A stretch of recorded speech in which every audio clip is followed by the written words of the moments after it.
Hey there, gardening friends. So, have you ever wondered whether you actually need an electric dehydrator to dry your herbs and weeds, or if something like just mesh dryer like this would do the job for you?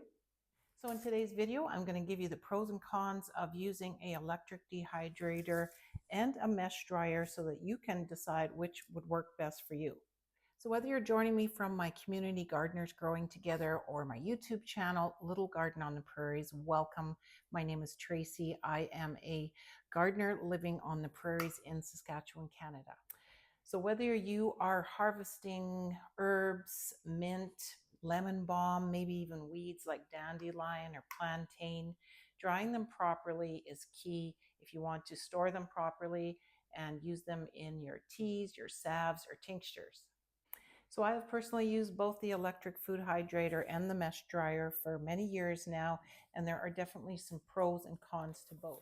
So this is the Nesco brand American Harvest, but there is a whole variety of dehydrators out there on the market. This has been a very reliable dehydrator for me for many years. I've been using it for dehydrating my herbs, my weeds. You can do jerky in here, you can do fruit leather, you can dehydrate all sorts of types of vegetables.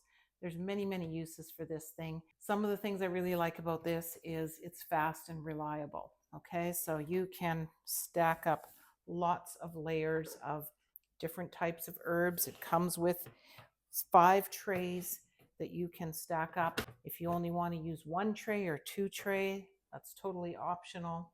Another feature of this one that I like is that it's a little more sanitary than the mesh dryer. It's, you can have it in your kitchen. It's easy to wash and keep clean. I like to do this especially for my herbs.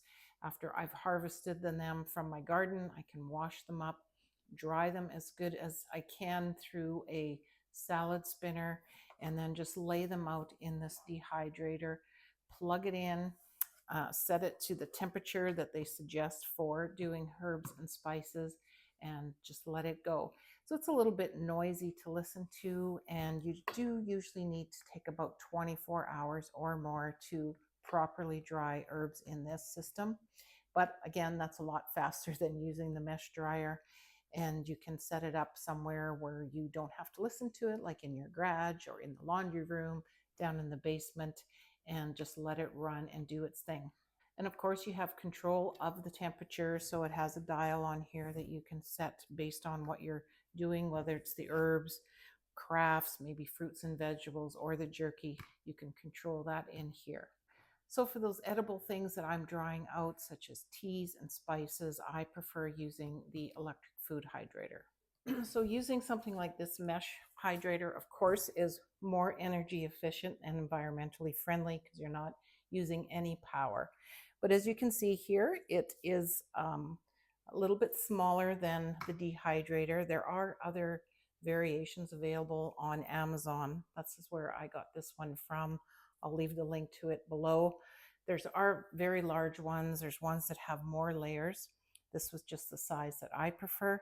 And I really like using this for drying my weeds and flowers that I'm going to be using in salves or recipes, like for my soap making, something that I'm not too worried about, dust or bugs getting at.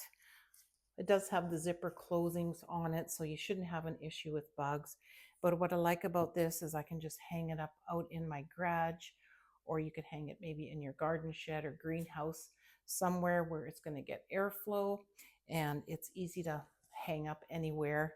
And that way your flowers and weeds can dry naturally without having to worry about bugs getting in your house or anything like that. So I like to keep this out in my garage and dry my weeds and flowers that way.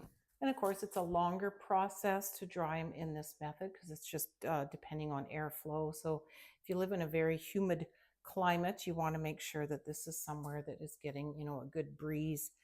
Maybe have a fan running on it, even if necessary. I thankfully live in a very dry climate, so I find that my flowers and weeds dry quite quickly in this method. So this is kind of how I use my two systems here. Anything edible that I want to keep clean and do indoors, I use my electric dehydrator. Like I said, this machine here has been going for me for several years, And again, these are super cheap on Amazon to purchase if you are just looking for something that you can easily add your weeds or your flowers to. Keep it outdoors, let it dry. Both of them serve great purposes. Both of them have their pros and cons. So let me know in the comments, do you dehydrate herbs or flowers and weeds for recipes, for spices? Let me know what you prefer. Do you have a mesh dryer? Do you have a dehydrator? Do you have both? Let me know in the comments.